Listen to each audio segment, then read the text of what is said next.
practice. It's just a lot of practice. It took me calling up the Bettys and the Sandys out there and stumbling through conversations and hanging up the phone and being like, I just failed that conversation, to be like, but I'm going to do it again.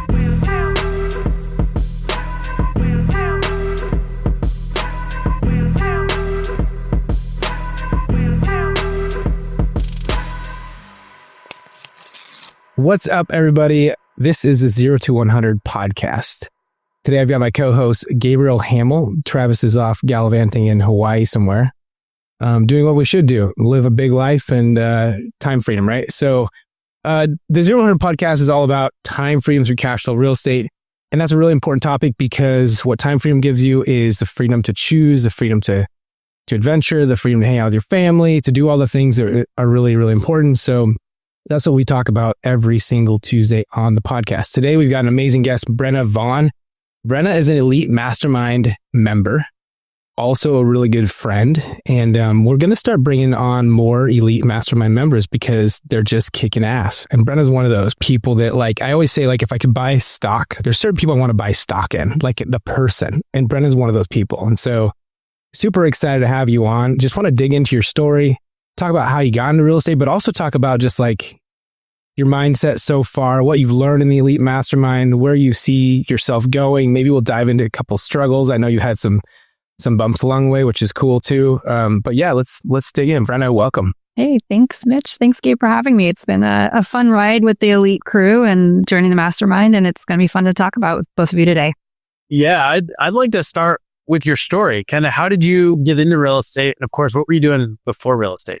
Sure. So I am from Colorado originally, live in Oregon now with our family, 3 kids. And I did not start out in real estate investing. I started out in a nice W-2 job. I came from middle class America. My parents were engineers and my mom was actually the breadwinner in our family. And so my dad was doing the laundry and running us to school. And then my mom was out there running the world and breaking the glass ceiling for women in engineering field. So it was a very interesting childhood growing up, but very smart parents. And they really pushed me to be creative and to be an entrepreneur. My dad was the executive director of the Rocky Mountain Inventors Congress at one point. So he was out there always entrepreneur doing things like that. And so over the course of the years, I met my much better half in university, and his name's Eric, and we ended up getting married.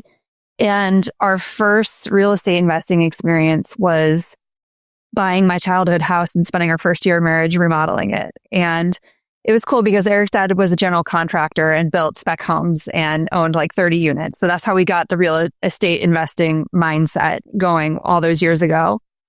And so once we finished remodeling that house, we lived in it, brought a few kids home from the hospital to that house, and then ended up selling that one for a tidy profit.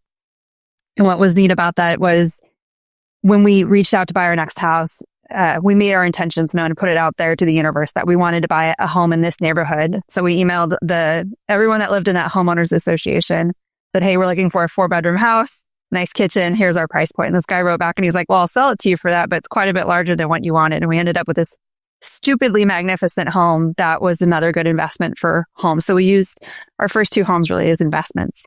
I love that. Brenna, I want to go back a little bit to your childhood because you said your mom, or both your parents were engineers, did you say? Yeah. So I have a lot of friends that are or were maybe recovered engineers, but you said they also encouraged you to be creative and entrepreneurial. I feel like a lot of engineers, that's not what's being pushed. It's like, go to school, engineer, very by the book. So I'm curious to what did that conversation look like at home, having 2 parents that were engineers, but they also encouraged you to be an entrepreneur and to be creative? Yeah, it was more of showing rather than saying. And so, for example, my dad was running an engineering firm and he sold that so that he could become a sculptor. And he's been a sculptor for the last 20 years. And so he's been running his own business, creating sculptures. And because he was getting that up and going, he also started building models for law firms who are in these, billion-dollar court cases to demonstrate their defense or prosecution. And then in my personal life, when it came time to go be a hustler, I was a babysitter, like any kiddo, and then a top Girl Scout cookie salesperson. And I'm always out there creating my own agenda for entrepreneurship. And they always encouraged that and gave it, points to support that. That is really unique. Engineer paired with entrepreneurialism. That's pretty rare. So those first couple homes, first of all, I love that you got a remodel and you had kiddos at the same time and a new marriage. Like that's like a great cocktail for either chaos or a lot of fun. My wife and I did that a couple times. So, but you made it out. You made good money on the first one, on the second one. So then what? What did you do? We missed an opportunity. Eric's dad was getting ready to retire. He was fed up with his apartment buildings. He was just done. And he's like, I'll sell them to you guys. Just buy the apartments. And we didn't know enough about real estate investing. And so we're like, oh, no. Let's not do that. That sounds exhausting. Just pennies on the dollar. It was the missed opportunity. And so we ended up passing on it. But at the same kind of juncture, maybe 6 months down the road, one of our friends who we really looked up to was retiring from a very successful career in the Major League Soccer. And he invited us to invest with him. And we're like, well, we're not ready. We're still investing ourselves, but like, tell us more. And he took us under his wing and mentored us. And he got us set up with mentorship circles and investor groups here in the Portland area, and like really got us started with like, hey, here are the first 4 books you need to read. So somebody reached behind them to pull us up with them. And that was a really special opportunity for us because that's what opened our eyes to real estate investing. Do you remember what 4 books those were that he recommended? Yeah, the first one was a Brandon Turner book, like How to Invest in Real Estate. The second one was Rich Dad Poor Dad by Robert Kiyosaki, which is a very common one. The third one was Frank Elliott's Whatever a Real Estate Investor Needs to Know About Numbers, I think is what it's called. And it's just basic, real estate investing math. And then the kind of bonus add-on that he recommended was The Richest Man in Babylon. Awesome. I like that one too. Great book. So if anyone's listening to this and like, I don't know where to start with like the first 4 books, like that gave us the metrics on how to underwrite deals. It gave us all the opportunities on the buffet line of real estate investing, and then the mindset through Rich Dad Poor Dad to change our stars. And this was someone that was playing in the MLS? Yeah, he just retired. He actually won 2 MLS Cups, I believe, and Player of the Year for the MLS. He was very successful, Nat Borchers. And he lives here in the Portland area still, and was a childhood friend of Eric's from like middle school. So they grew up together. So it's fun to see other people coming up from, blue class, lower income areas like that and succeeding. Yeah, very cool. I'll have to connect with you later on that. Our youngest plays soccer, and we're in Portland a lot. So. Oh yeah, for sure. Yeah, we know a few folks in that realm. So. Oh my gosh, you got to make that connection. So is he still investing today? Yeah, it's been really fun. So sidebar. So he started flipping homes, and then he started buying larger properties for buy and hold. And he just moved his entire portfolio out of residential into commercial. And he bought it's like a 30-unit commercial building down in Salem, Oregon. And it's just seems to be doing really well with it. So it's fun to watch, trading up with his investor group, and folks who've been on the ride with him for the last 10 years are doing well too. Yeah, we'll have to get him on the show. Yeah, I'm sure he would. He's great. Because you're the few guests today, where you read those 4 books, and then what? So we got on a forum for real estate investors. And we're like, where's a good market to start? And we picked Toledo, Ohio, because it was a high renter population, a price point which we could afford, and seemed to just be a good cash flowing market. So I had still never been to Ohio, but 4 years ago, we bought our first property. It was a single family house. And we bought it for maybe $100,000 and got a renter in it. And about 2 or 3 months later, we turned around and we bought a triplex in Toledo, Ohio as well. So we started off with the long-term rental space, and it's been a lot of great lessons about long distance real estate investing. But before we did it, we read books on it. We learned about the how to put together a team in a different state. And we weren't afraid to just start. And that was really a team decision. It wasn't just me out there being like, hey, let's go invest. Eric and I both decided to do it. And it's been the catalyst for everything that came after that. And so we did that, but then we're like, no, we need more money. So let's go flip some houses. And at 0 to 100, of course, that's not the long-term way to do it. It's good for hustlers, but it's another full-time job. And so we bought a house that had a fire in it in the garage, and it was down to the studs up on Mount Hood. And that was a really fun investment project. So we got to put together a team. We got to sharpen our skills on how to run a flip. And we did really the unthinkable. We actually took a house which was literally down to the studs and got it rent ready in 10 weeks. Wow. Our contractors could not believe it. Yeah. Get a crew lined up. Yeah, we had a really good set of contractors. Yeah, for sure. But we weren't afraid to also roll up our sleeves and go in there and be like, hey, the trim needs to get done. Let's get up there. So our kids learned how to put in trim. They learned how to lay LVP flooring. They can build furniture now because it became a short-term rental. And so a really good book for that is the book on flipping houses by Jay Scott. That really gave us the framework for how to run a quick rehab and a flip. And that really impressed our contractors. It impressed our realtor. Everyone who saw what we were able to do in that 10 weeks was just stunned.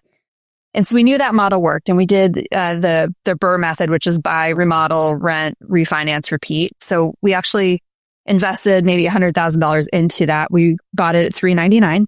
We put $100,000 into it. And then we refinanced it, and the value was $750,000 for that property.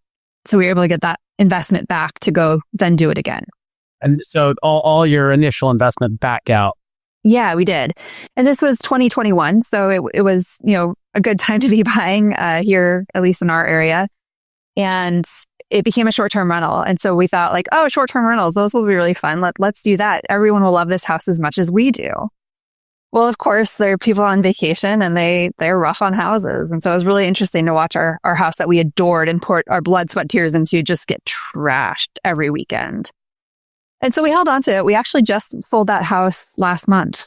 So it was great lessons along the way, but we realized like, yeah, it's a lot of work and it's not long-term and it's not passive.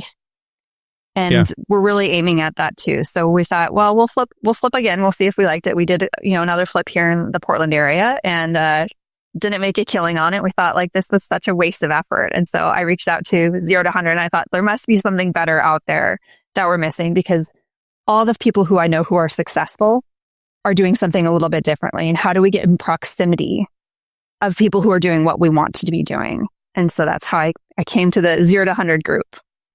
I want you to share your story on how you found 0 to 100. But before that, I want to go back and unpack a few things. Like you touched on multiple things that I want to dig into. You mentioned that you had an opportunity to buy some properties. I think you said from your father-in-law that you passed on. So I kind of want to unpack that a little bit.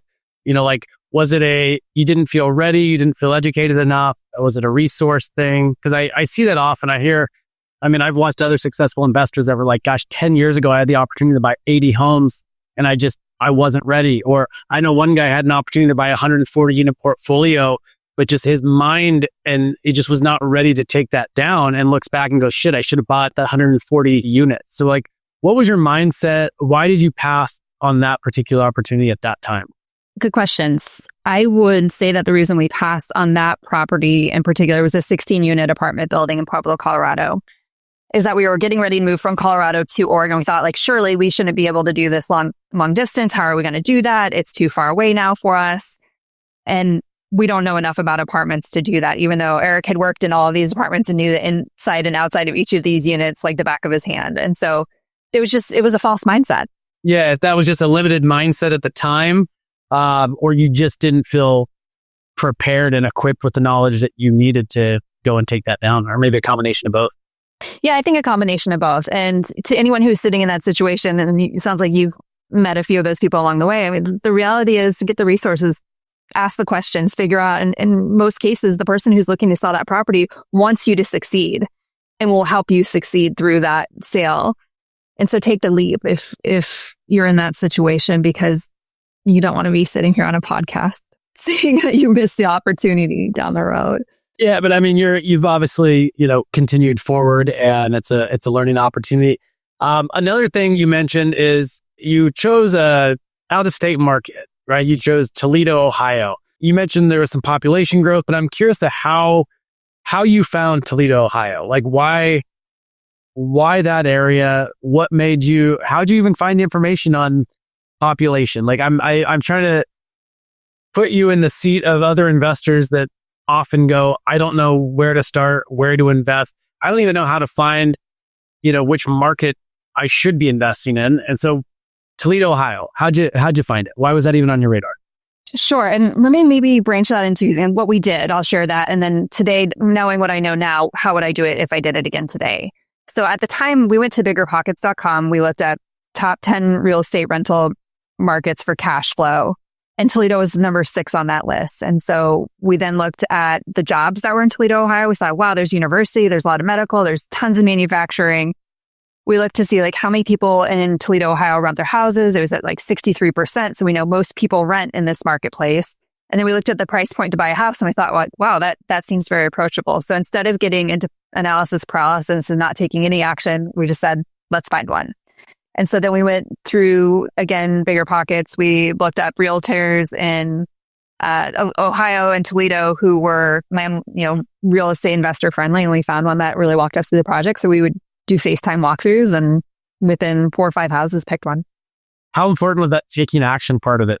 I think so often people are thinking like, well, what if I don't buy this house? Or like, what if this wholesale deal isn't the right one for me? Or what if I'm wasting this person's time? And that's not the truth. The truth is that this person needs to sell that house. The broker needs to make money.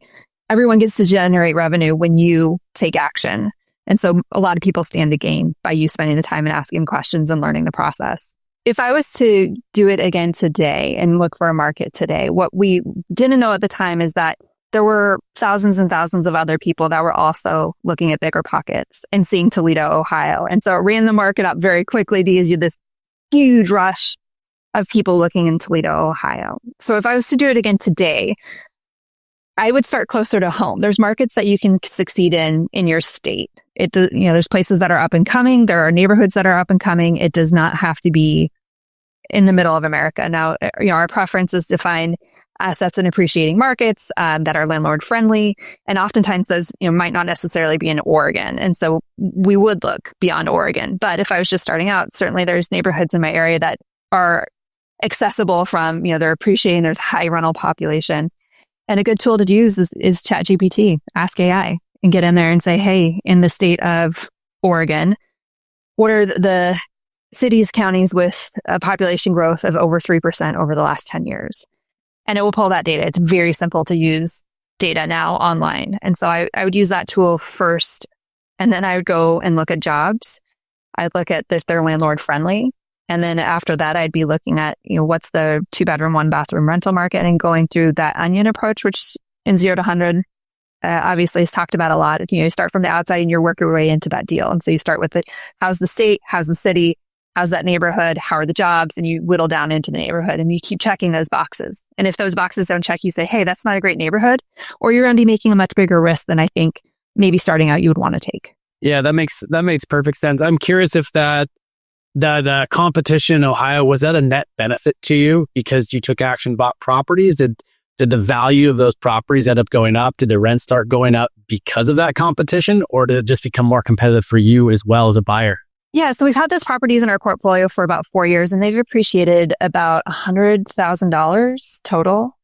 And comparatively to some other markets, that's not super impressive. But for a $100,000 house to go up, by $50,000, $60,000 in appreciation, that's pretty impressive. So it's actually done fairly well for appreciation. In cash flow, what's interesting is a lot of the homes in Ohio are older homes, and especially at that price point. And so every time we think we're getting ahead, a water main goes out, or the roof is leaking, or a lot goes into that maintenance. And so now further down the road, we really look towards assets where they're much more passive. And what that means to us is that we don't own those toilets, and we don't own the leaky roofs. And so things that are interesting to us now are mobile home parks and storage units and places where there's a lot less to manage and to take care of from the tenants. And hopefully someday when I talk on this podcast years from now, we'll be talking about triple net deals. But for right now, we're still hustling.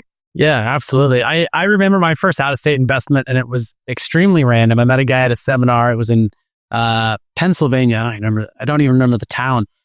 $49,000 for the 2,000 square foot home, and that included a full renovation of the property.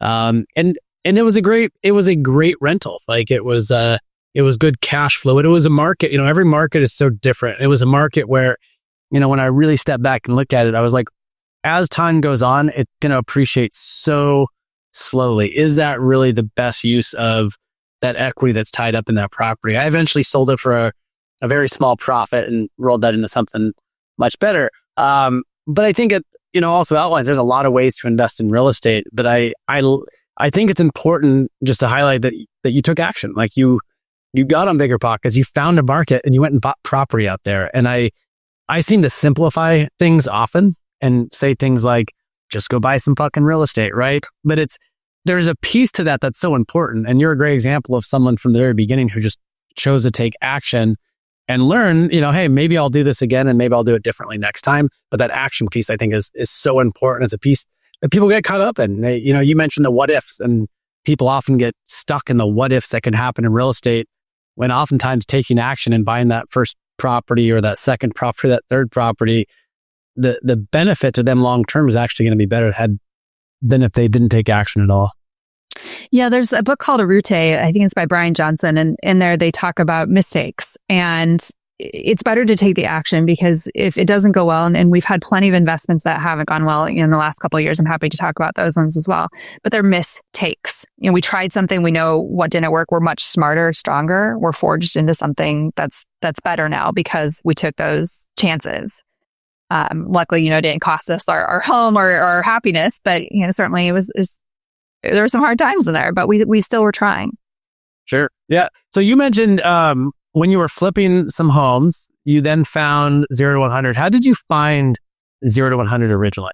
It's a great question. I believe that your network is your net worth. And so when we were introduced into the real estate investing community here in Oregon, we were pointed to Investor Lab, which is a local meetup here in Portland, and they meet maybe 6 times a year. And I started going to that meetup, and I got pulled into helping plan some of the events, became on the board of directors.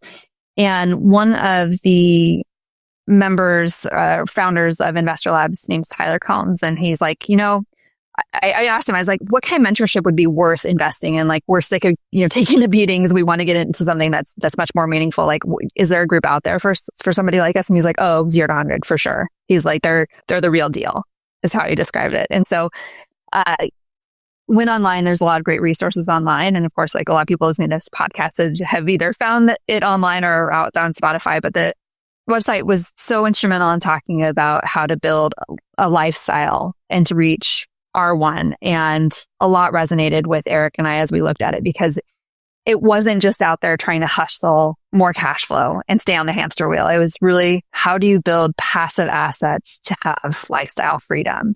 And for me, I come from a nonprofit background experience. So I used to work in Uganda before we're moving out here to Oregon. And I have always wanted to use my hands for good, but I realized that you need money to use your hands for good and to have the capacity to do that. So it was hard to hustle together enough funds to raise 3 kids while also working in Uganda for a nonprofit. And so I think finding that balance for us and what we're reaching for is going after, how do we get the time freedom and wake up on the first of the month and there's enough money in that bank account so that we can go use all of our money for epic amounts of good. And that's kind of what we're streaming at. So 0 to 100 aligns with that. And it's been fabulous to get connected with that group. Yeah, I love hearing you say that. I mean, time freedom is something that I'm very passionate about. It's also why I partnered with Travis and Mitch on 0 to 100, because there is a lot of different, there's a million real estate podcasts and book and how to build wealth and a lot of talk around financial freedom. But most people, like, you dig that one layer deeper, and it really comes down to time freedom. And for different people, that can mean different things. You have, some causes that are really near and dear to your heart and are important to you. And with more wealth, you can spend more time doing those things that you want to do. And sometimes that is giving back to a cause bigger than yourself. And so I love hearing you say that. I think sometimes there's this distinction of like, oh, you can do good in the world or you can go make a shit ton of money. And I think you can do both. And I think oftentimes wealth just, helps you become more of who you are, and you can do so much good in the world as you build wealth and help a lot of people. And, I think with 0 to 100, it's unique in that the focus isn't all the things. It's not flipping. It's not wholesaling.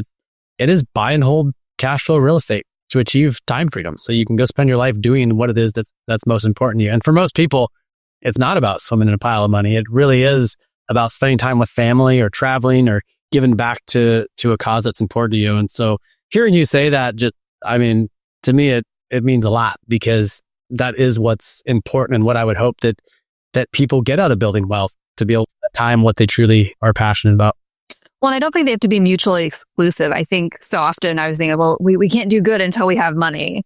or when you're really well off, you don't need to do good either. I think you can be very financially secure and do massive amounts of good. And quite frankly, in my opinion, the more we give, the more we receive. And so I find that the more generous we are of our time, our efforts, our money, our returns are tenfold. And that's been in every element of mentorship, investing, and charitable giving. I think it's been phenomenal. Yeah, I've definitely found the same throughout the years. So what is your focus? What are you focusing on today? You mentioned mobile home parks. I know there's a lot of mobile home park investors within 0 to 100, including myself. Travis and Mitch also own multiple mobile home parks in their portfolio. What are you investing in today? What are you looking to invest in? And why mobile home parks? Yeah, well, we made a massive miscalculation this last year. We ended up doing short-term rentals on a pretty big scale down in San Diego. So we picked a vacation market. We went out, we rented properties directly from a landlord, and then we would turn around, furnish them, and rent them out as a short-term rental. So it's called rental arbitrage. And although we had learned a ton about that area in terms of that real estate niche, we got out there and set up 3 pretty quickly. It was like March, August, September that we opened up these rentals, and very quickly realized that the market was very saturated and that the data we had trusted to get our metrics on what we thought it would get for cash flow and returns was off by a factor of 2.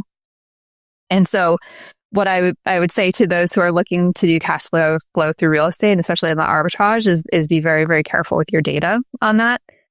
So although we were able to invest, I think we put something like $30,000 into these 3 properties, or $40,000 to get them situated, they ended up starting to lose like $4,000 or $5,000 a month very quickly. Yeah, that can add up.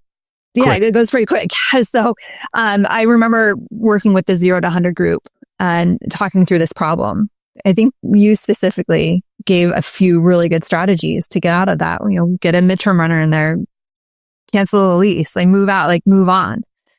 And just having a group to run those scenarios past and to think through things, not from, my scarcity mentality shoes where, we're losing $5,000 every month, but to say no, wait, time out. How do you do this? Don't just feel stuck, get in there, figure it out.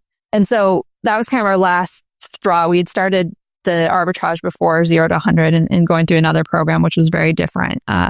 For those that don't understand what rental arbitrage is, do you want to give a quick explanation?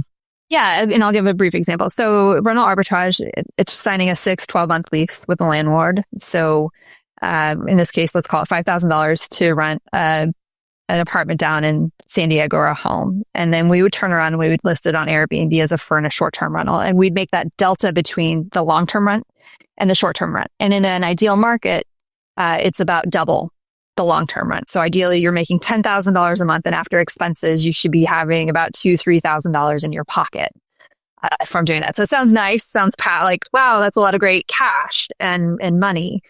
But those numbers really do matter. And so if all of a sudden it's only renting $6,000 a month, and your expenses are $6,000 or worse, it's not even renting for that $6,000. You're not making that money. Do you think there's still an opportunity in rental arbitrage today? I don't.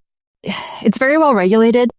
And the other piece of it is there's a lot of competition. I'm not sold on it anymore, and I would hesitate. I'm happy to, if somebody has questions after the podcast or wants to reach out to me on social media, I'm happy to talk through ideas on it. But generally, I don't think it's a great idea. It's an interesting model. The first time I ever heard of rental arbitrage, I had met a couple women at a real estate investment meetup. They lived in LA. They had sold their multifamily portfolio. They had a small multifamily portfolio, and they were renting. I think in 3 months, they had 70 units rented in LA, and they were paying top dollar of the rental market for these properties. And their worst performing property was renting for double. Now, this was a decade ago, so I don't know how they're doing today or what the market looks like. At the time, I remember thinking this is so fascinating because it was a new concept to me, where they were paying at market rental rates for these rentals, and their worst performing property was, like you said, performing at double what the market rent was. They use some of their funds from the sale of their multifamily portfolio to furnish these and things like that. But at the time, I don't think it was as popular as maybe it has been these last couple of years.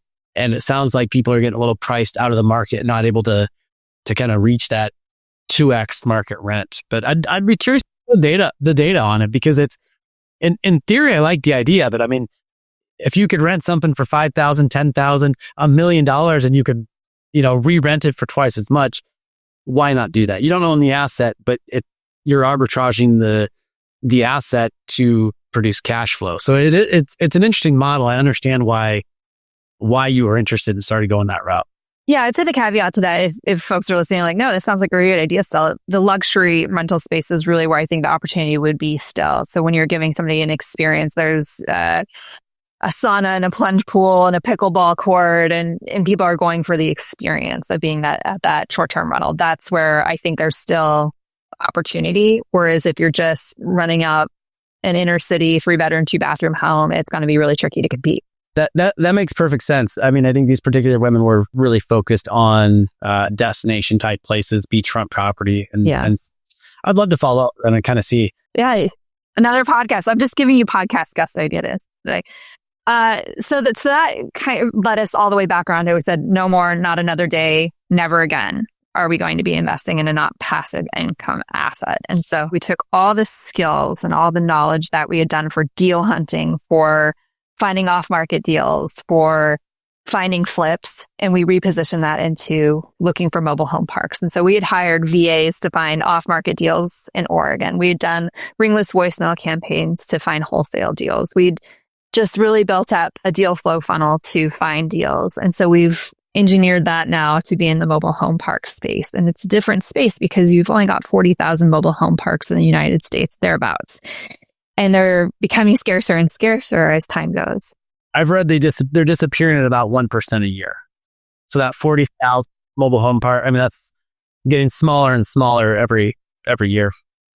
Yeah, and the reason we picked it is because we think that there's a lot of potential to us in the mobile home park space. And so when we look at it, we see that, hey, you've got a limited resource. They're in demand because they're affordable housing. They're recession resistant. If you look at the data over decades and decades, they do very well through recessions. They're not super sexy, so it doesn't attract as many investors. But when you do get a park, there's the opportunity to do a lot of repositioning and operational improvements. And so we reach out to mom and pops who are just ready to retire. They don't, they collect their lot rent by cash, and they know everybody by name, and they haven't raised rent in 10 years. And, they just let all the pads go vacant. And so there's just a lot of ways to improve on these mobile home parks. And so that's really interesting to us because it could take all of our skill sets that, on the path we've got of, hey, how do we systemize? How do we operationalize and get lot rents up to markets? How do we help our tenants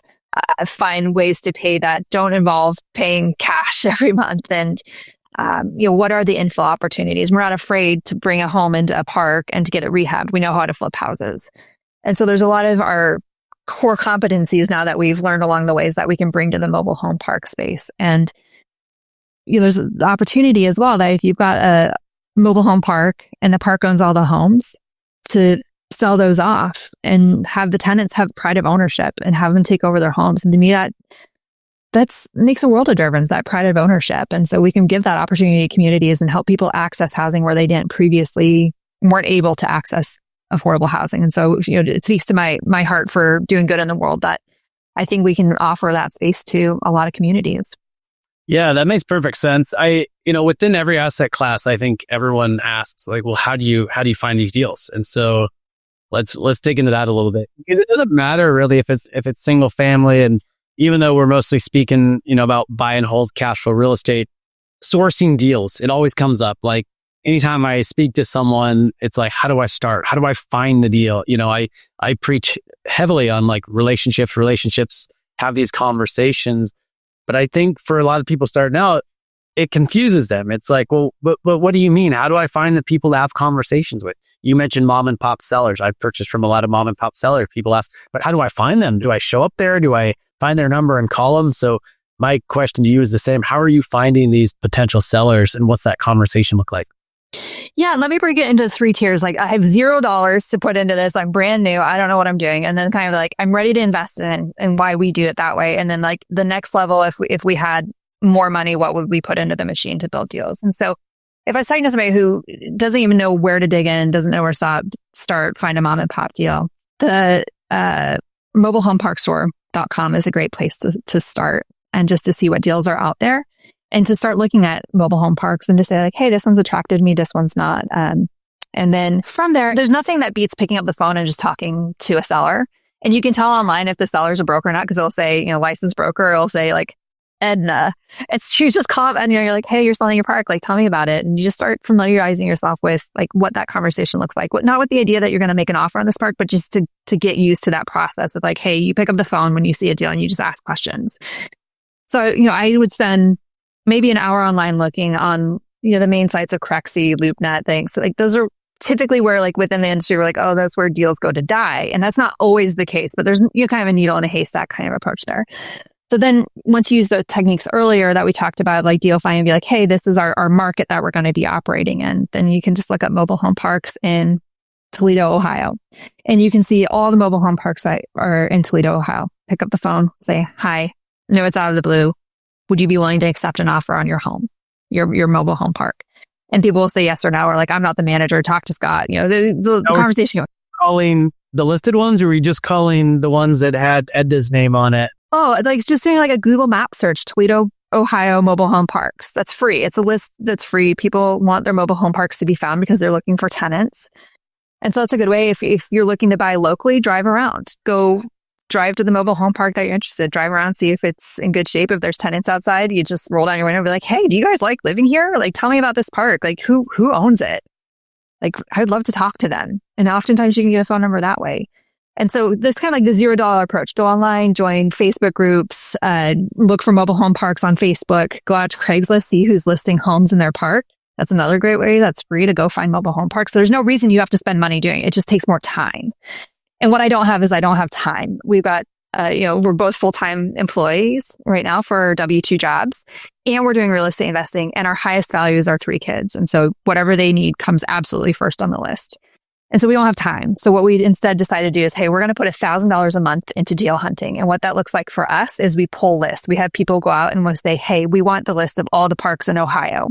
And they'll pull that list for us. And then we have we have VAs do it. We have local contractors. There's lots of people who are out there to do that kind of work. We have several VAs that work out of Egypt and Italy.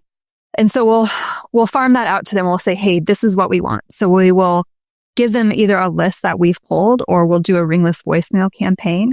There's some really cool stuff, Gabe, that I just became familiar with. This guy named Dave is doing AI phone calls for ringless voicemail. So it's your voice. They record your voice and they do a ringless voicemail campaign that's, hey, this is Brenna.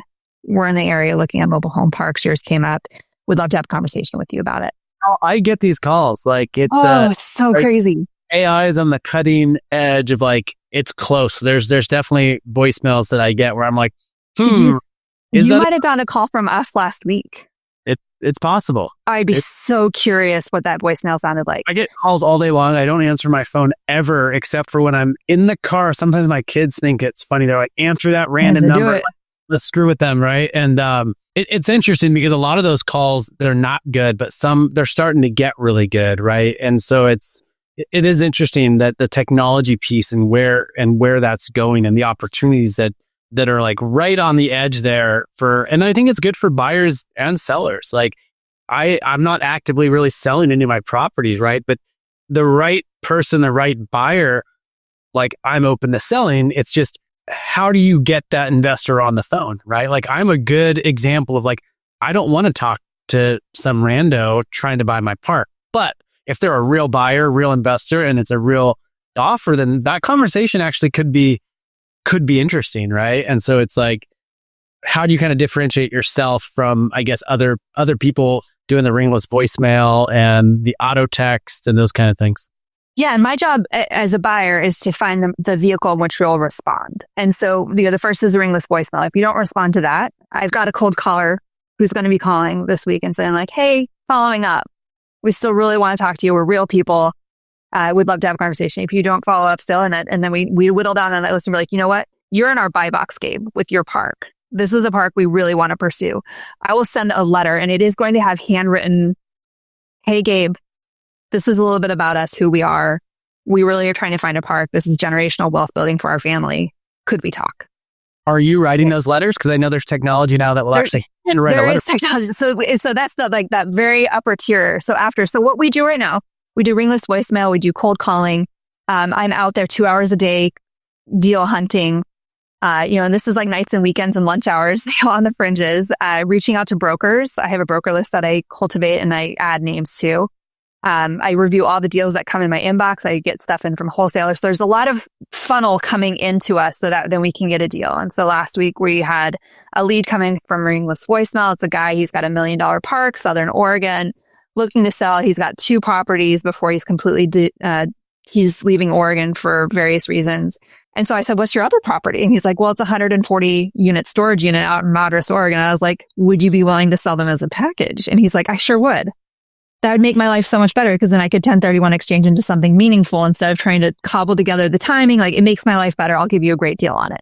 You're doing a lot of things that I think either come second nature or maybe because you're in the tribe, you just listen and implement it. Like that one sentence, like, hey, do you have any other properties that you're selling? Do you own any other properties? A lot of people don't ask that. Almost every investor that I've purchased a property from or that has seller financing your property, I think all of them have owned multiple properties. And I've always asked, do you have any other properties that you're interested in selling?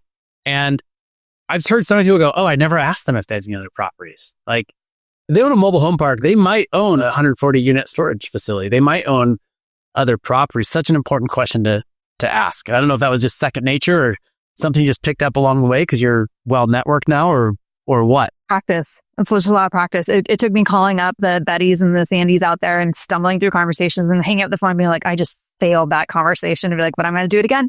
Yep. And so the other kind of $1 million phrase, and literally could bring $1 million, is when you get on the phone with Gabe, you're not interested in selling, but to say, do you know of anyone else who's looking to sell a park? Because I know it's a small community. Yeah.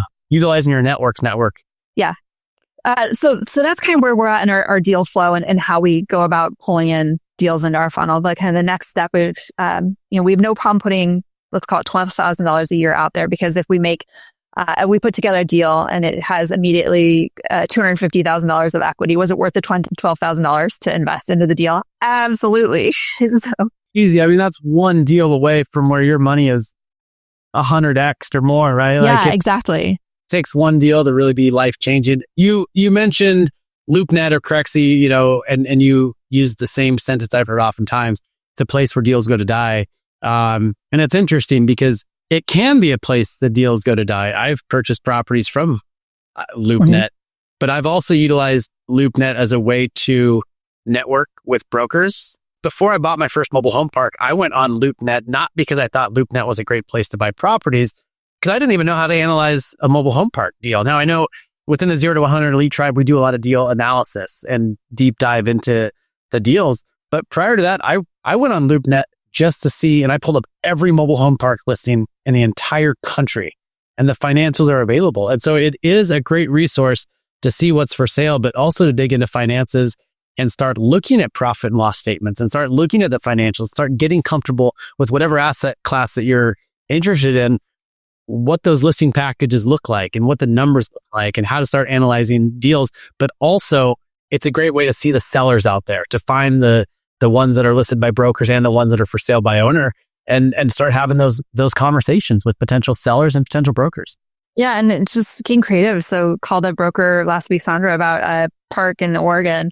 It wasn't the right fit for us, but I said, do you have anything else coming up in our, told her our buy box? And she's like, actually, there is one that is coming up. Let me get you the details on it. And so just getting on their buyer list, and so that you can get that funnel going, even if you don't have any money, just relationships really do matter. Have you been sent that one yet? I got sent a mobile home park in Southern Oregon today. Oh, did you? Yeah, maybe it was the same one. There's a lot of them down there. So I think getting clear, after a while, you know what you do want and what you don't want. For us, we've got a list of things that we won't touch with a 10-foot pole. And there's other things that we're like, that's not a deal breaker. We're not afraid of septic. We're not afraid. What won't you touch or why? We won't touch lagoons. That's kind of a hard stop for us. We're not experts on it. There's too high of a risk. There's people who are going to go out there and crush it at lagoons and they're not afraid of them. But for us, it's just not something that we're ready to take on at this juncture. So that's one. Other is a high vacancy. If you've only, you've got an 80 pad park and there's 3 tenants, like that to me is just too heavy of a lift, to get that filled, to figure out financing for it. And so those are kind of the 2 hard stops for us. Outside of that, we're willing to look at anything. We're not afraid. Yeah. You're okay with park-owned homes? Oh yeah, absolutely. I mean, what is that, hey, all the money is going to go into expenses on that home until you get it to be a tenant-owned home, but underwrite it for that and then figure out what would make it a good deal. And something that you've been really great at, Gabe, is to tell everyone what would make it a good deal. So often we'll pencil numbers and we're like, oh gosh, no, that's not going to work for us. And so we'll put out what could be perceived as an insulting offer to a seller. But hey, after 6 months, they're still not getting an offer. Maybe they want to revisit our offer. Yeah, I think it's an important thing to talk about. Like, people get stuck on, they're selling this property for this price. And a long time ago, I had to just tell myself, like, I do not care what they have it for sale at, right? Like, because the deal still has to work for you. And so it's rare, but I have purchased properties 50 cents on the dollar for half of what the list price is. Now, I'm not saying that's common, nor do I offer 50% of the list price every single time, but the deal has to make sense for you as the buyer. And people often get caught up on, oh, this is the price, or this is what their P&L says. But a lot of times there's other hidden value, right? Like how you finance the property. Or I think I've shared before where I've looked at a P&L where they put the taxes and insurance twice on the expense. And I'm like, this is amazing because it was already a good deal. They accidentally put the expenses higher and I can just take that right out. But someone looking at that first glance may not see that. And so some of that's just time in the saddle, but also like, where can you find that hidden potential? How can you look at the deal differently than the other 100 people looking at the deal going, it's not a good deal and it doesn't work? And sometimes it's better to walk away from the deal, but other times it's that aha of like, oh wow, they put the tax and insurance twice. This is great for me because when I'm looking at it, now all of a sudden that increases the NOI and the property starts to look a little more interesting. Yeah, and maybe to explain that to those who are newer in it, it seems like it's helpful to say, okay, you've got the income coming in the property, everything that includes. So that should be your utilities, your main expenses for the property. What it should include in your net operating income is your mortgage payment and your interest and your capital expenditures when you're putting new roofs in, new septics. Like those are capital expenditures. Those shouldn't be in your net operating income.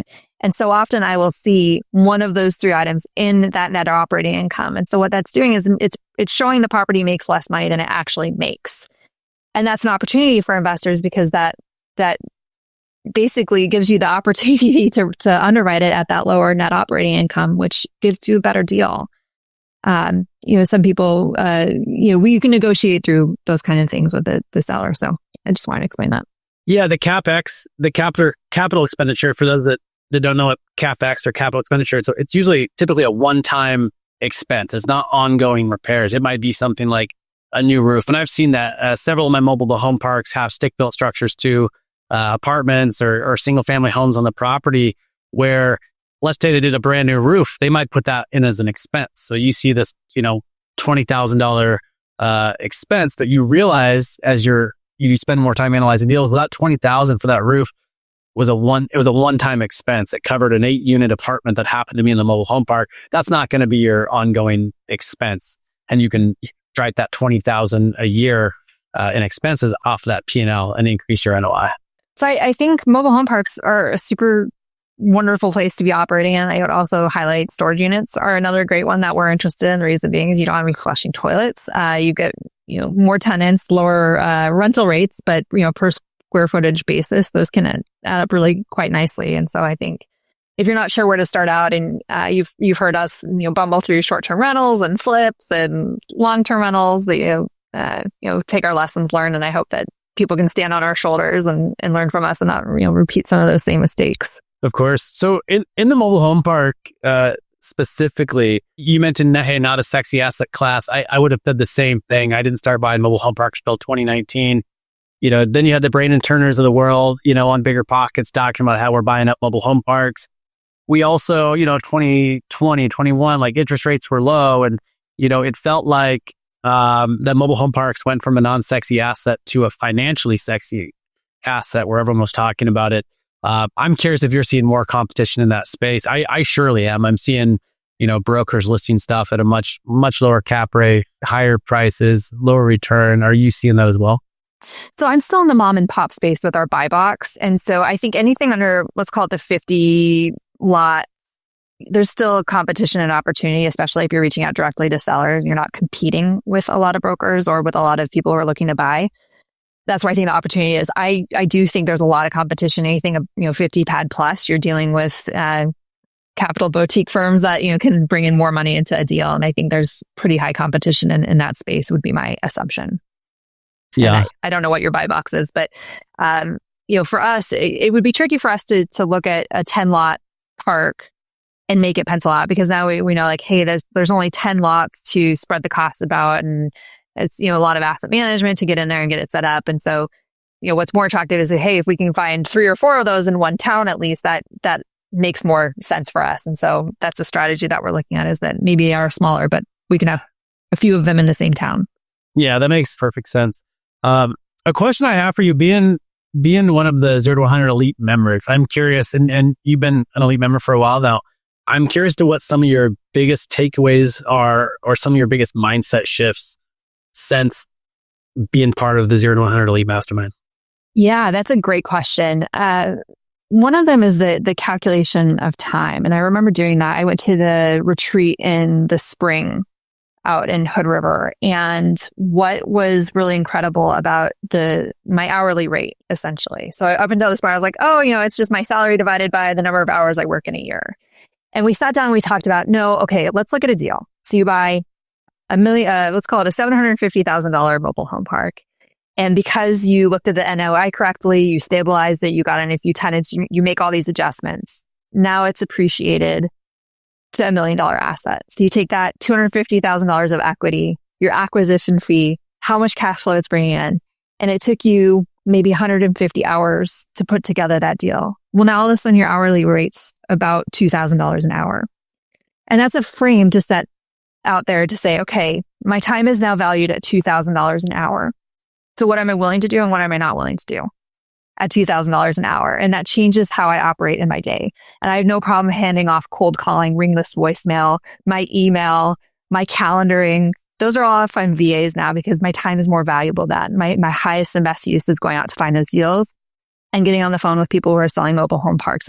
That's getting the deal. That's my highest and best use. And so I know that's my $2,000 an hour task. And I know, Gabe, you're like a $3,000 an hour task, I think. So that's been one big mindset shift. I'm at about $20,000 an hour. Are you? Okay. Well, we're getting up there. So this is a very expensive podcast recording. It's a very expensive podcast. I'm actually charging you to be on this podcast. Yeah, checks in the mail. Yeah. So that's been a big mindset shift. Another one is that lazy repositioning, to say, okay, what can we do quickly with an asset to get it repositioned with the least amount of effort? So before I was like, we got to get in there, we got to rehab it, we've got to, put it together as the best shiny new short-term rental that we can possibly get.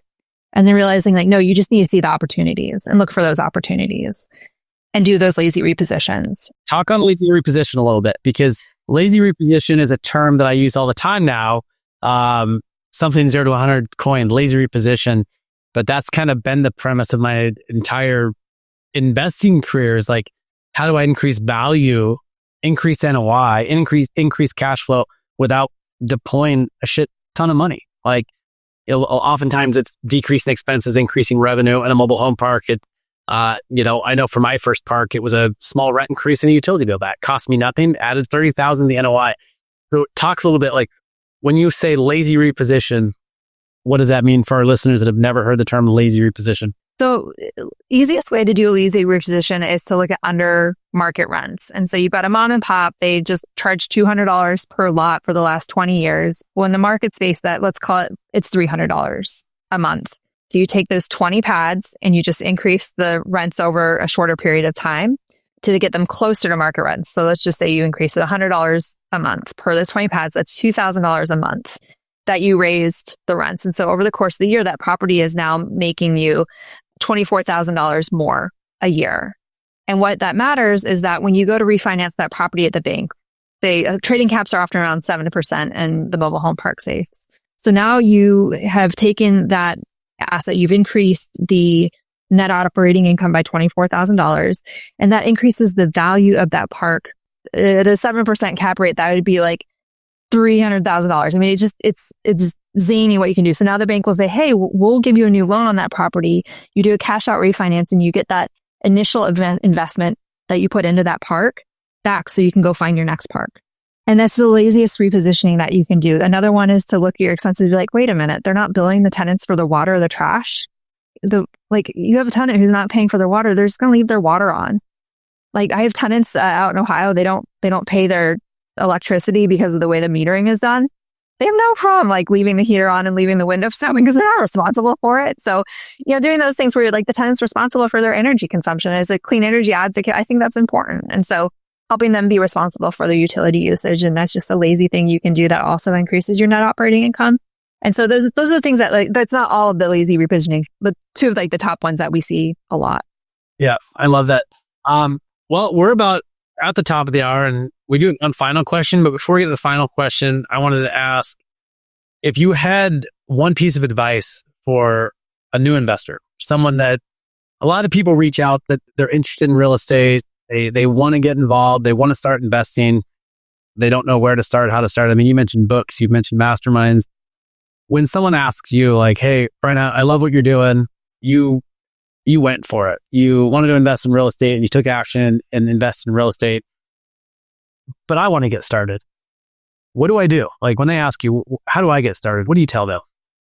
So for the people who are broke as a joke, running some books from the library and just starting and educating yourself and taking action. You can buy a RV, you can flip an RV, you can flip a car, you can flip a mobile home. You can get into your first investment with 3% down. Like there's no excuse to not get started. So that's where I'd say broke as a joke. If you're a high earner like Eric and I are, and you don't have time, invest in other people's deals. That's a great way to make money. You get the depreciation, you get the cash flow, and eventually you get your investment back. And they usually have much higher internal rate of returns than if you just had your money sitting in a 6% stock market. So it depends on who comes up to us and asks the question. But for the middle ground, for like people who are hungry for it and have a little bit of money, join the mastermind. And I'm not like saying that to sell 0 to 100, but join a tribe, join a mentorship, a pod, get in there, get around proximity of people who make it look like a Tuesday. Because I fully believe now I see people every week on Tuesday making it look like a Tuesday. And it's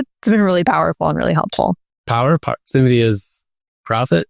Proximity is community, right? Those relationships are important. All right. For the final question, as we do every week, you lost it all. It's hypothetical. You lost it all. But instead of sitting on a buddy's couch, because we've kind of concluded that if you lost it all, including your net worth and your network, you probably don't have a buddy. So you can have your husband. You and Eric, you lost it all. You and Eric and the kids are sitting on a couch that someone put out for free down the street. What's the first thing you do? First move that you make? The first day, first week, first month? What does that look like? I listen to podcasts every week and I forgot about this question. So now here I'm like completely flat-footed on it. You'd be prepared. You'd be I know, one would think, but here we are. Okay, we've lost it all. We're sitting with our dog out on a couch and we've lost our network. So I'd hit the library and there's data there, there's information there, there's a starting block right there. Get information, get online, get out there and start hustling. So you get your ass off the couch. Oh gosh, yeah. Like we don't have time for that. It's probably a dirty, nasty couch anyway if it's just left outside. Yeah. Yeah, and then go out there and be social. That proximity. Just tell everyone your story. Hey, lost it all. I'm rebuilding. Do you know anyone who has opportunities that are looking for it? I think investing myself is the way to go. So I'd get back into real estate investing, and I would waste time with a W-2 job. I would just get out there and one of us would hustle and one of us would feed the kids and pay the bills that way and build the dream again. Awesome. Brenna, thank you for being on the 0 to 100 podcast show. Having you as an elite member, it's been awesome to watch your growth, get to know you as a person as well. And I'm excited to continue to witness your growth and some of the other elite members' growth and have you back on in a year and really see what you've done 2025 to 2026, because you're making some big moves and I'm excited to see where you're at, but also where you're going. Well, and I know Mitch and Travis are off and about at this moment, but just huge thanks to you and Mitch and Travis for pouring into this group every week and with so many ideas. I've reached out to you, random Tuesday afternoon saying like, hey, I'm not sure what to make of this deal. And you've been available and shown up for the group in ways that's not just saying like, that you mean it, but you show up in your actions too. And I really appreciate that.